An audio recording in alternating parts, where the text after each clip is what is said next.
Third wave कहा जा रहा है, एक्सपर्ट्स कह रहे हैं कि थर्ड वेव आएगी, कब आएगी, कितनी भयावह होगी, इसके बारे में किसी को कोई जानकारी नहीं है।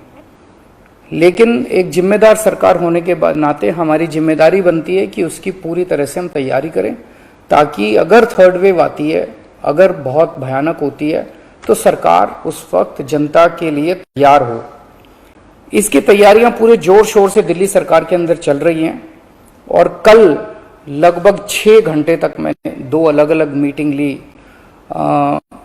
एक्सपर्ट्स के साथ बात की, जिन ऑफिसर्स ने अभी कोरोना के दौरान काम किया था उनके साथ बात की। हमने 2 कमिटीज़ बनाई हैं, उन दोनों कमिटीज़ के साथ मैंने बहुत डिटेल में चर्चा की। एक चीज हम लोगों को ये तय करनी थी, इस बार कोरोना की जो पीक आई थी, मतलब एक दिन में मैक्सिमम कितने केस आए, लगभग 28,000 के करीब केसेस आए थे एक दिन में, 22 या 23 अप्रैल के आसपास। अगली पीक कितनी हो सकती है, तो ये तय किया गया कि अगली पीक 37,000, एक्सपर्ट्स के साथ बात करके, ऑफिसर्स के साथ बात करके, सबके साथ बात करके, कि 37,000 पीक मान के इसकी तैयारी शुरू की जाए।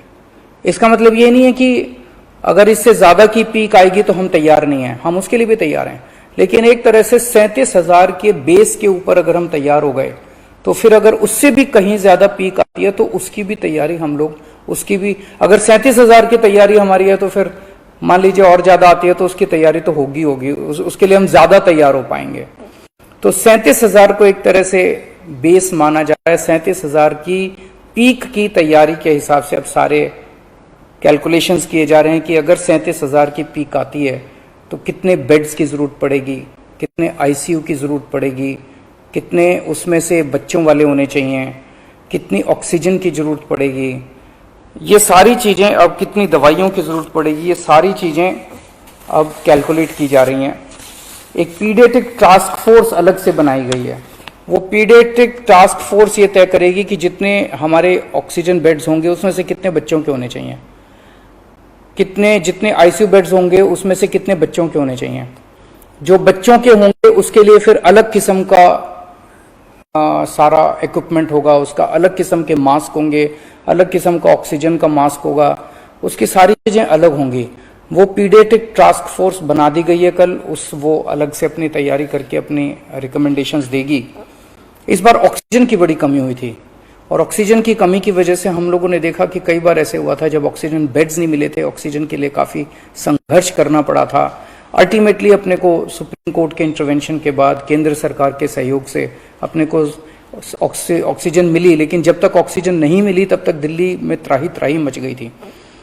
अगली वेव अगर आती है तो हम नहीं चाहते कि इस तरह की दिल्ली के अंदर त्राही त्राही मचे, तो ये तय किया गया, इसकी तैयारी शुरू कर दी गई। 420 टन ऑक्सीजन की स्टोरेज कैपेसिटी तैयार की जा रही है। इंद्रप्रस्थ गैस लिमिटेड से बात की गई है और उन्हें 150 टन ऑक्सीजन प्रोडक्शन का प्लांट, 420 टन ऑक्सीजन तो स्टोरेज कैपेसिटी क्रिएट की जा रही है और 150 टन ऑक्सीजन प्रोडक्शन करने के लिए उनको प्लांट लगाने के लिए कहा गया है। उन्होंने कहा 18 महीने लगेंगे, लेकिन जो भी है शुरुआत कहीं ना कहीं तो अपने को करनी पड़ेगी। इसके अलावा इस बार सबसे बड़ी दिक्कत आई थी टैंकरों की। ऑक्सीजन के टैंकर नहीं थे दिल्ली में, दिल्ली इंडस्ट्रियल स्टेट नहीं है, इसीलिए अपने पास ऑक्सीजन टैंकर है ही नहीं दिल्ली में।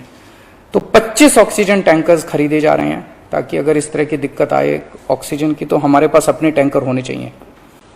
64 छोटे छोटे ऑक्सीजन के प्लांट्स लगाए जा रहे हैं, वो ऑलरेडी लग रहे हैं और हमें उम्मीद है कि अगले कुछ हफ्तों के अंदर, 1-2 महीने के अंदर ये 64 ऑक्सीजन प्लांट्स लग के तैयार हो जाएंगे।